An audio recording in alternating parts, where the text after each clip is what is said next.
Ir kitas įrankis, kurį minėjau, kad galėtumėm sukurti animaciją ar vizualizaciją būtent to kalendorinio grafiko, kad susijęti laiką su geometriniais objektais, su kadu. Tai beje, bet šis įrankis veikia tik tai įdiegus į kompiuterį ir kai kurie komponentai arba dalis šiek tiek persidengia su to, ką turim jau cloudiniai platformai.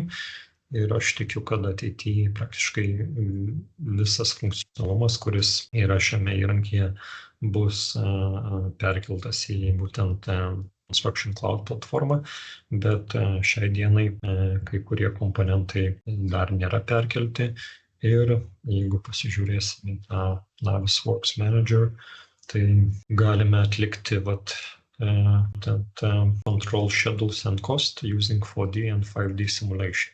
Tai reiškia, galime pasileisti tam tikrą simulaciją ir kontroliuoti, kuriam etape kiek yra resursų išnaudojama. Tai padaryti tokią integraciją tarp duomenų, kurie atkeliauja iš duomenų bazės iš Excelio ir susijęti su kadu, su kompiuteriniais geometrijais duomenim. Ir čia matom vizualizaciją arba tam tikrą simulaciją atliktą būtent su šiuo įrankiu.